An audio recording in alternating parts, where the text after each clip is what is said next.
it has been quite the month for all of you. It's been really exciting. You have the release of your on digital platforms as well as on demand. You've been selected to be screened during the 2020 New York Latino Film Festival. Very exciting. The thought that came to mind as I was preparing for this interview was you planted the seeds, you nurtured the process, and now it's all coming to fruition. Patrick, Cristina, how does that feel? Feels great. It feels amazing. I mean, it really does. All the love that is pouring in. Like my goddaughter was like one of the first ones at 12:01 midnight. She was like on there. So it's exciting. You know, it's been a long road, like you said. And it is. It's such a long road with so much work that goes on. It's almost hard to believe that we're here at the end of the road when the public finally gets to share in this very special movie. You know, so many awesome moments in it that are very unique to this film, and I can't wait for people to share it. So I'm curious, when did your creative juices start flowing for this project? So how far back are we going? We're going quite a ways back. I had finished my first film, Lola's Love Shack, in about 7 years ago. And about 2 years after that, so about 5 years ago, I got a call from Ruben Islas, who became our executive producer, who said, "Patrick, I want to make a film with you." And this, these are words, music to my ears. I was like, fantastic. And so that's where the project really got started. But there was a lot of roadblocks that happened, and we didn't actually start filming it until 2018. So from that 5 years ago to 2 years ago was just development, script writing, deal making, figuring out the process. And then there was the creative process from 2018 until now. Right. For Bryan and Natasha, as actors, when you first saw the script, what were your thoughts? And did you think, this is the role for me? I'll let Natasha talk first. Yeah. Oh, such a gentleman. You're always such a gentleman. Okay, so I read the script, and right off the bat, I knew that this was a character that I wanted to portray, breaking stereotypes. My character, she is a blonde Latina that comes from Mexico City, and she comes to the States, and she doesn't speak English. So what I really loved about the script was how Patrick and Cristina just broke stereotypes on how Latinos are portrayed.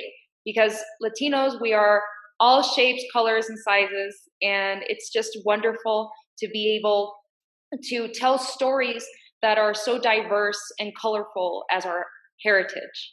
So as a Latina woman, I'm very proud to have been part of this project that I know people are going to love.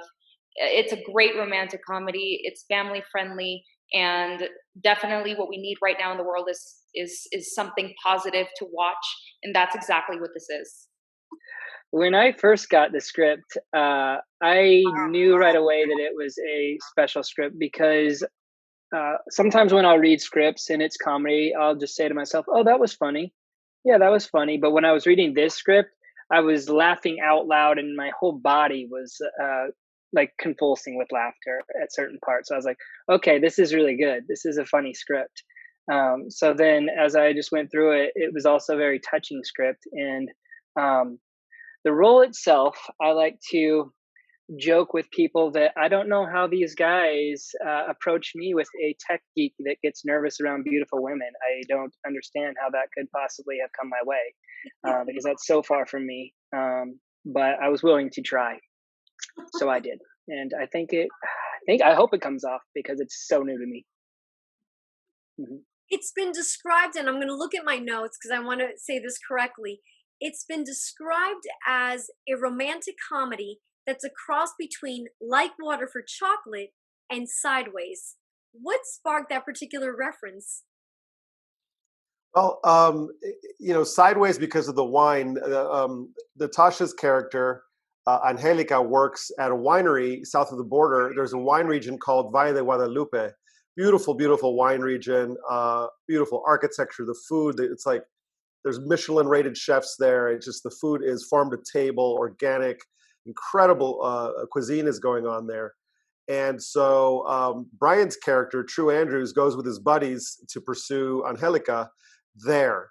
And so it is a road trip like Sideways in through wine country. And it also highlights the food of the region.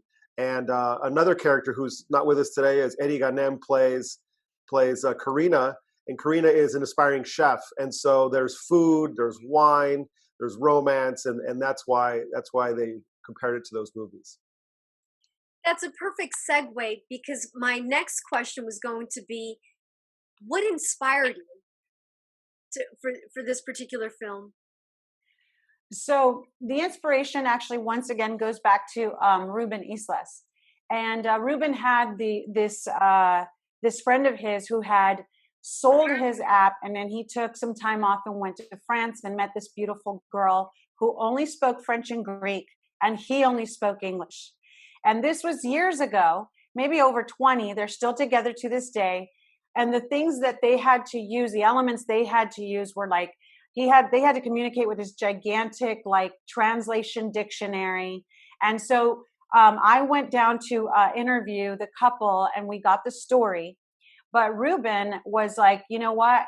I want it set in Valle de Guadalupe. And so he invited Patrick and myself to go and experience Valle de Guadalupe. And mind you, like I've said before, I had only known Baja to be like the tacos in Tijuana, La Bufadora in Ensenada, and then Puerto Nuevo for lobster. But this wine country was just gorgeous. And so every time we went, because we had to go so many times and we had to sacrifice ourselves for this research, the story would just unfold. And I had my like water for chocolate moment, the moment that like I tasted the food there. Like it was just emotional. So every time we went, there was something new that we added to the story. And so this is a love letter to Mexico and to Valle de Guadalupe, because it wrote itself. He hates when I say that. Nothing writes itself. She wrote it. No, but it was just the characters there. We were meeting vintners who were so amazing. Grand Dames and Renee Victor plays the Grand Dame, Regina. She owns one of the wineries. And so we met female owners of wineries. And it just talk about what Natasha was saying of blowing up stereotypes. That's what Valle de Guadalupe was for us. The way Mexico is traditionally portrayed as some sort of a post-apocalyptic wasteland. You know, you don't get to see this beauty of the architecture, of the people, of the food, the culture. And that's what we highlight in this film. Something that Bryan mentioned earlier when I was asking about the roles for you and Natasha and what it felt like in reading the script. And you mentioned that you enjoyed the comedy aspect. So for the two of you, I'm curious, is it easier to play a comedic role than a dramatic one? Bryan, you go ahead. Easier. I don't know if easier is the right word, but certainly enjoyable for me. I love comedy, and I'm just a huge goofball. So whenever I get a chance to be myself and be goofy in that way, I take it and I enjoy it. One thing I would say that it's fun about just being on a set that's comedic is that just, I guess, the overall morale and spirit of a comedy set is a lot more fun because people don't need to get in a serious mindset to, cry or whatever the scenario might be on a drama. So I guess like just the overall from beginning work to end of work seems to be a lot more fun on comedies, but I've definitely goofed around quite a bit on dramas as well. So. Natasha? For me, I think that comedy as well as drama, I mean, every genre has its challenges. But for me, comedy has a very special place in my heart because I grew up watching comedy. I grew up watching Saturday Night Live, for example, and just the fact that I ended up working with Kattan. When I after my brother and I had a conversation, I think when I was like 10 years old, about how I was going to work with Chris Kattan one day, and then I ended up working with him, 20 years later. I mean, it's comedy has always had a very special place, like I said, in my heart. And just to be able to, like Bryan says, just goof around, have fun, and just create something so positive that people are just going to enjoy. It's that energy that really gets me, in a place that I feel inspired, and I definitely just let go, and I get creative and I have a good time. Well, we've been teasing viewers about this particular film, so how about we give them a glimpse of the trailer? Don't say my name. True. Don't say my name. True. Don't. True. Don't. True. Don't say my name. Don't. That's true. Don't. True. Bless you. Don't. Don't. I know that all of you have been full force when it comes to this film. You even have, I understand, a music video. I'm excited to hear more about this. Patrick, Cristina? Well, sure. We our music supervisor is named Mark Torres, and he has a show on here in Los Angeles on 90.7 KPFK and worldwide at kpfk.org called Travel Tips for Aslan, where he features some of the most cutting edge hybrid Latin rock, Latin alternative, Chicano, native rock. And he's had this show for many, many years. So when we were going to make this movie, he was the first one on my list to call as music supervisor, because we are border crossing literally in the film, and because we do mix kind of the two cultures very well, just for the fact that we're Latino Americans. This particular tone of music is exactly what we wanted to portray. And so he hired one of his, he's actually the manager for an artist named Nancy Sanchez, who's a brilliant singer-songwriter. And she wrote the title track called In Other Words. And then a side note is that we tried to get Fly Me to the Moon, the song that says, In Other Words, we couldn't afford it. It was just like a quarter of our complete budget was just for this one song. And so Nancy wrote an original track called In Other Words, and it came out beautifully. And then Mark asked if I would direct a music video for it, which we did. And then we cut it together with the movie, and I just released it last week. I can't swipe the thought of you. I wasn't waiting for love to come around with just one text, and now I am love bound. Can't resist your awkward romantic ways. In other words, I need you to stay, 'cause I can't help but feeling this way. In other words, you make my life complete. In other words, you're perfect for me. When it comes to love, there are no borders, especially when she's the one. My heart saying you're the one. Congratulations. That's very exciting. In fact, so you mentioned, In Other Words, a little too expensive. Great question that I'd like to ask is, have there been highs and lows during this process? Well, the highs we're working with like really amazing talent, like genuinely, and working with Renee, Victor, Enrique, Castillo, Bryan, Natasha, Eddie has been amazing.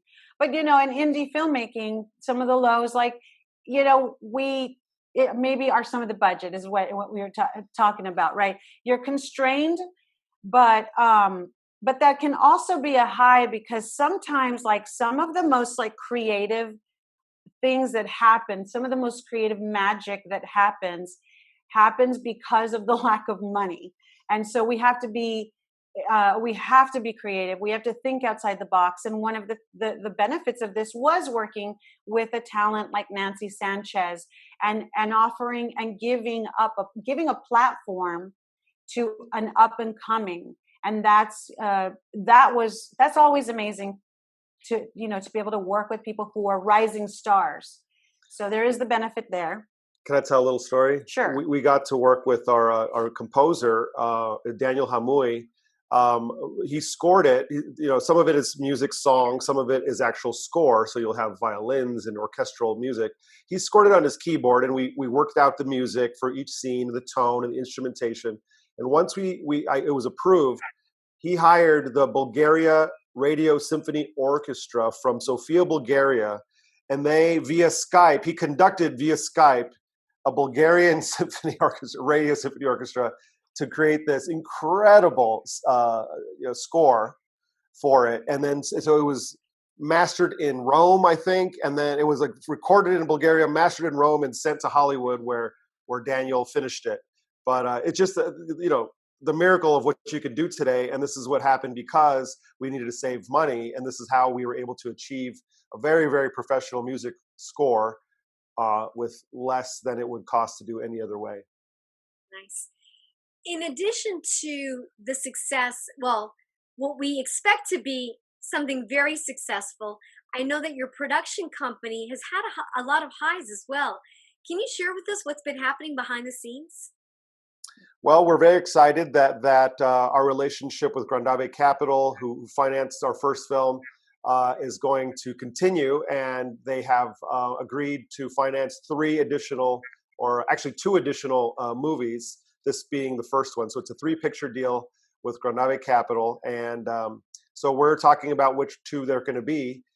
We have a script that we're hoping to shoot next year, and we can't. That's all we can announce at this time. Yeah. But we're extremely thrilled. I mean, it's every filmmaker's dream to have people believe in them, and put your money where your mouth is, and actually be financed. So we're very excited that we do have financing for our next films. In light of the pandemic that continues, and I believe, are all of you in California? No, I'm in Mexico City. Oh, you mentioned that earlier on. And Cristina and Patrick? We're in Los Angeles. We're in Los Angeles County, but Bryan McClure is... He's in Atlanta. I'm in Atlanta, Georgia. Oh, lovely. And I'm in New Jersey. Oh, wow. So we're covering the nation. Yeah, the continent. The thought that came to mind is, in light of the pandemic, has this delayed anything? Are there things that clearly there are things that you didn't expect. What role has COVID-19 and what we're experiencing globally had on this particular film, or just your projects in general? Well, I'll let the actors also speak on it, but we had a awesome festival plan that just fell out. So I think, Natasha, were you going to come up? Actually, Natasha came with us to the press day at the San Diego Latino Film Festival, where it was going to have its West Coast premiere. And so Natasha was there for the press. She got interviewed, and then the day we were headed to the festival, it got canceled. However, you have the New York Latino Film Festival that's coming up. Yes, and we were able to do this one because it is. We also got picked up by HBO in February. It'll be out on HBO Latino, and HBO Latino is a sponsor of the New York Latino Film Festival. So that made it, even though it is currently being released today now, because they're affiliated with our distribution partner HBO, we are able to participate in that festival. And where can viewers, Patrick, were you gonna, I heard you, I saw some excitement, a few gestures. Was there something you wanted to share? Oh, we were gesturing towards Natasha and Bryan, like we wanted to hear what. How did COVID affect their plans? Okay, well, I had 2 films that were going to start shooting. Suppose they were gonna start like around April, May, and they were postponed because of the pandemic. And one is for the United States, and the other one is for Mexico. So they just, this affected all of us in one way or another. But thankfully, things are starting to pick up again, and there's another project that's in the works that I have with Bryan McClure. So this is really, really great, and we're looking forward to getting things started, because it's time. So now I'm curious, coincidental that both of you are working on another project together? Well, it's Natasha's project, so she gets to call the shots, and she asked me, so graciously asked me to be a part of it with her. So I'm very, very much looking forward to playing opposite her again. Be a privilege, miss. Oh, well, I am just so happy that Bryan decided to get on board, because right off the bat, we had great chemistry when we worked on In Other Words. And I think that translates on screen. I think the viewers will definitely be able to see that chemistry and engagement that we have. And we're just excited to be collaborating and creating new projects together. So that's really great. You mentioned, beginning these projects. Is there a concern right now for all of you in light of the pandemic and taking the necessary precautions? I'm curious, as filmmakers, Patrick and Cristina, will you be moving quickly with other things? Do you find yourself you may have to delay certain things until next year? Well, I do think that it is an issue with regards to, for example, SAG. We anything that we do move forward with, it does add, a considerable amount to the budget for PPE and the proper protocol. So we are going to try to shoot one more project this year. So we'll see. We're prepping now, and we're going to see how that goes. It's definitely a concern. It changes everything, because you can't have big crowds together. Intimate scenes are affected. The order you shoot things in is affected. There's just a slew of things. The amount of time it takes to get started in the morning is affected. So your hours are shortened. Your overall production days are lengthened. There's just a whole waterfall of effects. And these have been an obstacle stopping people from even starting production until there's some sort of a vaccine. But there have been a few productions that have proven that it can be done safely, and we believe it can be done safely, and especially if you keep your crew small and find ways to shoot your scenes that keep everybody safe. So we're looking forward to getting back to work in as safe a manner as possible, and keep doing what we do, because this is our career, our livelihood, and we have to keep moving. I was just thinking maybe about the other practice that you guys had working in a constrained space, and In Other Words, will lend to also having that same kind of challenge in this one. Maybe. Yeah. You can look at it that way, that you said you work best in those creative environments. It seems like Malibu Solstice up there, the way that we shot that, where everybody was like staying there, seemed to really, really work. So, yeah, we get creative. We've teased our viewers with quite a few things.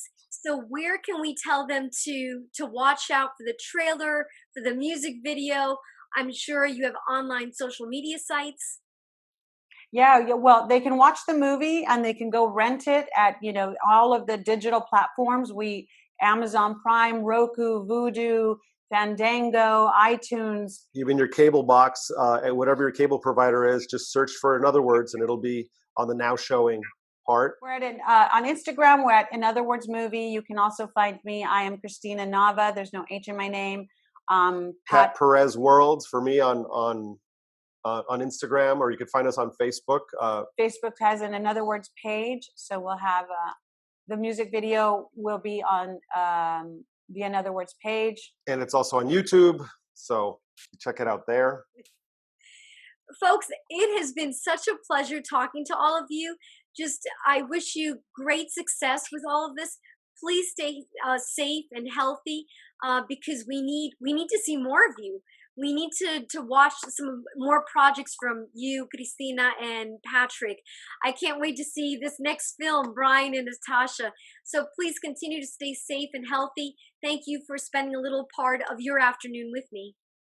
Thank you for having us, Mabel. Thanks, Mabel.